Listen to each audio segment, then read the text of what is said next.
I am now joined by a new IFBB Pro. Nadia won her Pro card last Saturday, so this was now like 10 days ago. That's crazy. Yeah. Okay. So we wanted to just kind of walk you through the process of what we did the final week, and then kind of lead into where she's at today. So to start this out, I kind of want her to share, just her thoughts and feelings of the whole experience. But from a technical aspect, going into that final week, one of the biggest things that I was really trying to monitor with her that started out really early on in the week, I think it was actually Monday night, was how much water she was clearing overnight in terms of what she was waking up at, what she was going to bed at weight-wise, and then how much water she was flushing overnight. And I started to see this trend early on in the week where she was waking up in the morning and going to bed at night, and then every day she was waking up at a lower weight than the previous night. So she was getting like an influx of 7 to 8 pounds and then flushing a greater amount of that 7 to 8 pounds overnight. So that was really, really important for me to note. And just on a broader scale, when I'm peaking somebody and when we're considering using diuretics, the first thing I always do is I try to get a set variable in terms of water intake, and then I see how much they're flushing overnight. So another important variable that I want to talk about really quick with her is she had told me in past preps that she would usually start aldactone, which is a diuretic. It's a mild diuretic. She would start early on in the week. So I think actually on Monday she got aldactone and she asked me if I wanted her to start it. And I was like, just kind of hold on. So what we did is that's when we started to monitor her weight. And I think it's important for me when I take an athlete on who worked with somebody else that I'm not too prideful to look at what worked with them and make sure that I don't just like say, no, I'm not going to do that because that's not my approach.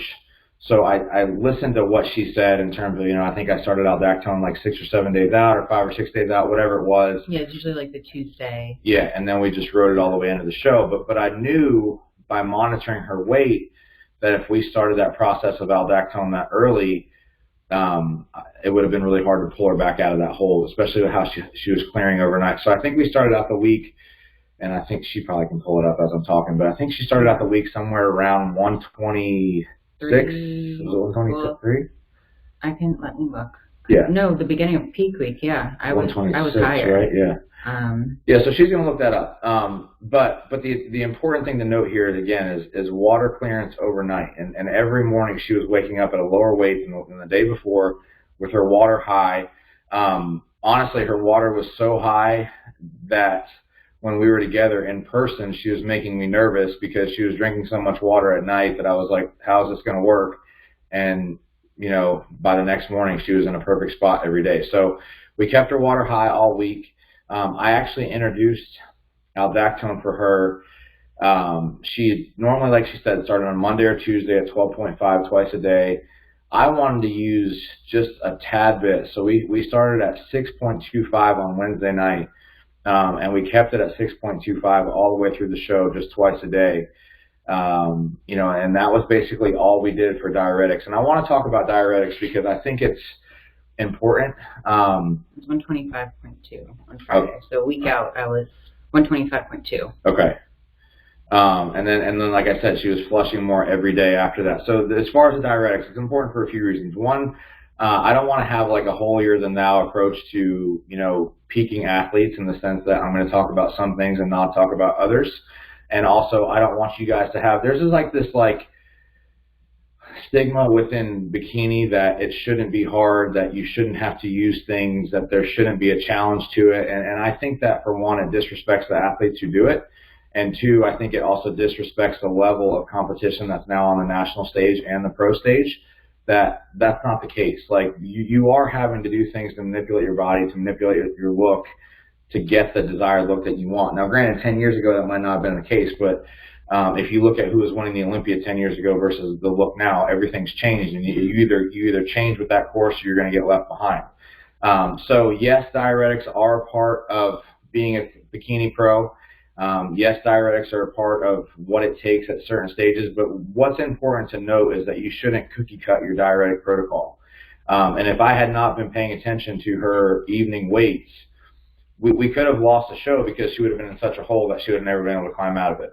So that's the important thing to take here is that these things can be used. They can be used effectively and safely, but at the same time, like, it shouldn't just be a blanket protocol. It needs to be based off of what the athlete's body's telling you. Mm-hmm. Yeah, I agree. And I don't think, like, nothing against competitors who do turn pro naturally, because I know there are plenty of them, but it shouldn't be looked at in such a way where it's taboo if you do use diuretics, if you do use like extra variables when it comes to getting ready for the show. Like, it's just what it comes down to, and the tier of competition that's out there now, because like Matt was saying, like, just as the other divisions have evolved, so has bikini. Bikini now isn't even what it was 2 years ago.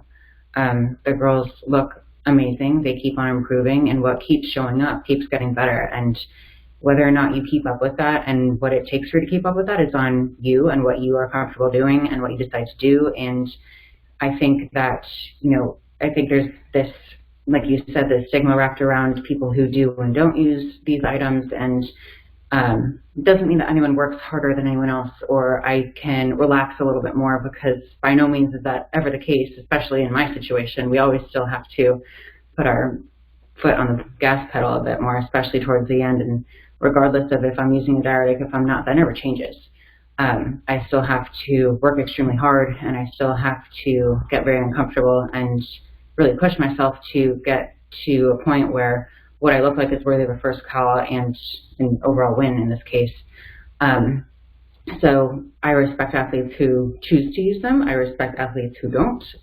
But again, it's whether or not you're comfortable with doing what it takes to keep up with the best, and whether or not you have the advantage to where you can get into shape without them, then great. And if you need the extra help from those items, then that's fine too. Like, there's nothing wrong, and it shouldn't be looked at in such a taboo way, because everyone takes so much pride in being natural and not using diuretics and not touching anything but asparagus and dandelion root to help them get rid of water. And the truth of the matter is that the top of the top are probably receiving help from other items, and I'm not ashamed to admit that I am. And I think it's important that I don't hide that, because people oftentimes share their prep and they document their prep, but then they leave all this out. So then you're left with this expectation of, oh, I can do this, and I can do it naturally, and I can do it without needing any extra enhancements and things like that. But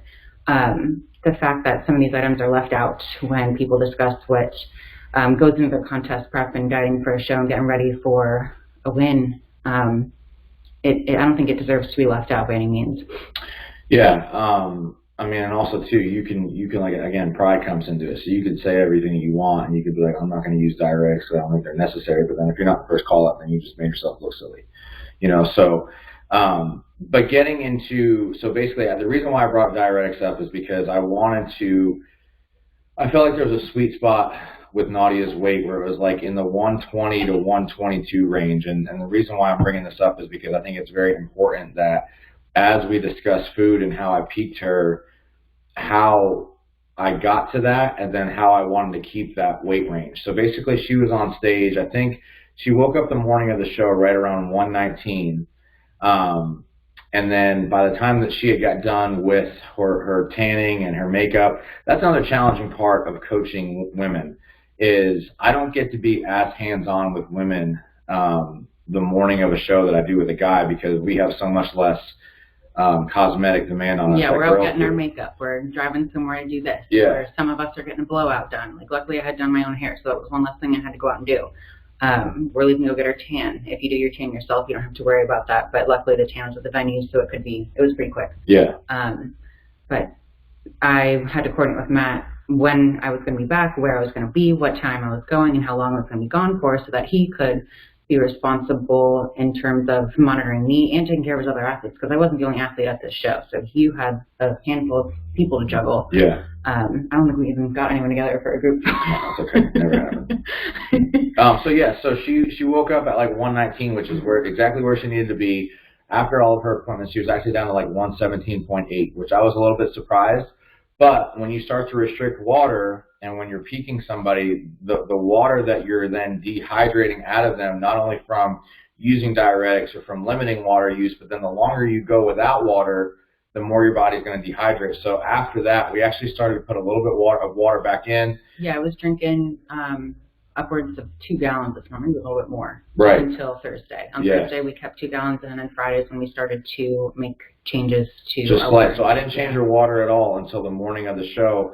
And there's 2 reasons why I do that. I think the morning of the show, there's so many variables present that aren't present all throughout the rest of peak week. And then also too, like, I just don't want to create an environment of stress where the athlete, even if they respond really well to water, has to like go to the bathroom all while they're backstage.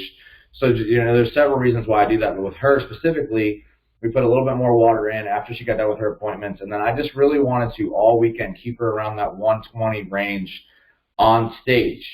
But when I say on stage, if I tried to keep her at 120 all day long, her weight would have just continued to trend downward. So basically after prejudging, I felt very confident after watching the whole division that she was going to be in the running for the overall. So when we got back to the room, I actually told her that I wanted to get her weight back up to 123, 124-ish. Yeah, because I was dropping after some meals. Right, yeah. So I wanted to get her weight back up because what I had to account for then is if I wanted her to be 120 on stage, if she had went to bed on Friday night at 120, we would have had to then pull her back out of a hole again. So we ate all day Friday, just normal calculated meals. Friday night, I actually gave her a burger and fries, which was her first one of 2020, I think. And 4 ounces of wine. And then Saturday, we basically just replicated Friday's plan over again without the burger and fries. So she woke up Saturday morning. You know what that was? Saturday morning, I woke up. Let's see. I think I texted you 119.4. So I was okay. So she was right there. Lighter. Yeah. So it was rather than letting myself continue to drop throughout the day, we kept myself the same so that I wouldn't have to then fill that bigger gap again starting in the morning, and then avoiding bloating, digestion issues, just feeling backed up, because I will do anything to avoid feeling backed up backstage when I don't want to use the bathroom and I don't want to mess up my tan. Like, I know you ladies know what I'm talking about. I'd rather avoid that if anything. So keeping myself kind of the same and making sure that I didn't just kind of wither away throughout the day so that in the morning we didn't have that much bigger of a hole to fill. I think it made a huge difference just overall, like the way I looked, the stress I had, which didn't exist. And then just my look overall, I think it really helped. Yeah. So, in terms of plan, I think we can actually probably just lay out some of this diet in the description. Yeah. But it was it was simple. It was very simple. I used nut butter. On Instagram too. Okay, yeah, and it was on our Instagram. I used nut butter. I used oil. I kept fasting the whole entire time. And then I basically just raised and lowered the carbs based off of where I wanted her look to be, in relation to that stage weight look that I wanted to have. And this is something that we just talked about off camera as well. Like, I knew that her best look was at a weight. So once I got her to that weight, it wasn't like I was obsessed with quote unquote peaking her body. It was more so just maintaining that weight throughout a 48-hour span of time. So I just fed to maintain the weight that I felt like gave her the best look. I wasn't being obsessed with feeding her as much as possible or, trying to see what we could get away with. I felt that she, reached a really, really solid look. And then I just tried to hold that look all day long for 2 days. So we manipulated the water up and down. We manipulated the carbs up and down a little bit, but I don't think over Friday or Saturday you had any meals without carbs. I don't think. No. So it was stable. It was a very stable approach. Carbs were anywhere from 14 to 30 typically a meal. Fats were anywhere from 7 to 15 a meal. And then the protein was low. Most of her meals were around 90 to 60 grams of cooked weight protein. 60 to 90, sorry, I said that backwards. Mm-hmm. And then, that was it, and I think that the other important things that I want to talk about in this video outside of just peaking is the fact that after she won the show, in her true fashion, she wanted to, immediately get feedback. It wasn't about going out to eat for her. It wasn't about celebrating. It was about what can I do to be better. And they basically told her, like, the quicker you can get on a pro stage, the better. Now, from my perspective, there was a few things that we needed to account for within that. One being her overall mental and physical health and longevity, because she's so young. And I told her this week, like, I really believe that she can be winning multiple Olympia titles if that's what her heart desires. So with that being said, we have to do a game plan that allows that to happen over the long haul and not just be so focused on, instant gratification of this week or the next week. So she could have competed this past weekend. We chose, there's a show not far away. And in so many ways it made sense. But then in so many other ways it didn't make sense. I think, I made the same judgment call for Nick, but Nick could have competed the weekend after his show. But I think for both Nick and Nadia and me knowing them the way that I know them, this was such a monumental goal and event in their life that if we had just kind of just rushed it by and gone right back into a prep, I don't think that they would have really been able to savor that moment. So that was one decision. Yeah, I didn't want to just brush off that feeling and let that weekend pass by without appreciating everything that just happened, because it took me all week to soak it up. I returned to work on Monday, and you return home and everything's the same. Nothing, your life doesn't just automatically change. You absorb everything that happened, and it's still just as much of a shock when I think of what I just did. Not a shock as in I'm surprised we were able to pull it off, but just the caliber of what I achieved is the greatest thing I've done in my competitive career, in my life, possibly. And it wasn't something that I wanted to just kind of let pass by and move on from. I wanted to just hold on to the weekend and everything that it brought me, and the fulfillment that I received out of it, and just feeling proud of myself for everything that I had done to get there. And it wasn't something that I just wanted to, move on from so quickly. And it made, like you said, it made sense. I competed at this show. It's the Atlantic Coast Championships in Fort Lauderdale. That was this weekend that we were referring to. And I competed there as an amateur because it's a pro-am show. I competed there as an amateur in 2018. And I said to Matt, I want to do this show. And he said, okay, if you win nationals, we'll do the show. Do you remember saying that? Yeah. And just, when we factor in how I was feeling, which I just explained, and then my work schedule, and then taking more time away from work, and then we have dogs at home. Where are the dogs going to go? We just let them live with my grandmother, my poor grandmother. I'm dealing with them for a week. So, it's not just me here that I'm thinking of. There's more into it than just what can I do and how fast can I do it. I have other decisions to make around that are important into deciding whether or not that was going to happen. And we just decided that it would be better to improve where we can now, which my feedback was when I sat down with Sandy. I sat down next to her and she kind of looked at me and she said, you won the overall. And I said, yeah, I did. I'm number 176. I wanted to know just what can I do? Where can I improve? And she said, absolutely nothing. She looked at me with a straight face and said, absolutely nothing. And that it was a unanimous decision, and that she said that they had decided on Friday, after seeing everyone go up, that I was likely going to be the winner of the show. And I say that in the most humble way possible. And knowing her feedback then, she just said, get on a pro stage. I want to see where you stand next to pros and next to the top athletes. And there's nothing I would change. Show up the exact same. And with that, I was extremely proud. But at shows in the past, I've heard one thing from one judge and one thing from another judge. And so I reached out to some of the other judges on the panel, and they all got back to me and basically said the same thing verbatim. And I did have ones across the board. So that told me that, everything we had done had paid off. And I was extremely happy with that and proud of that. And I didn't want to just dismiss that and jump into something so soon.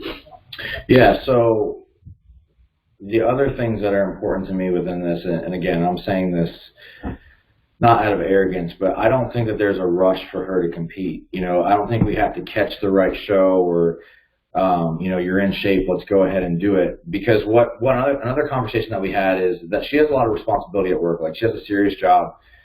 She orders medications. It's not a job that you can't be mentally present at.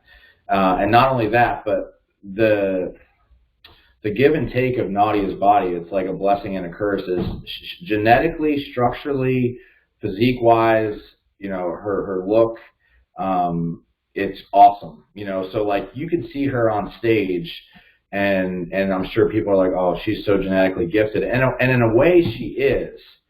But the work it requires and what it demands of her to get that look, it doesn't coincide. Yeah. So like honestly, the thing that I think is the best about her is that I can drive her into the ground, and driving her into the ground is what it takes.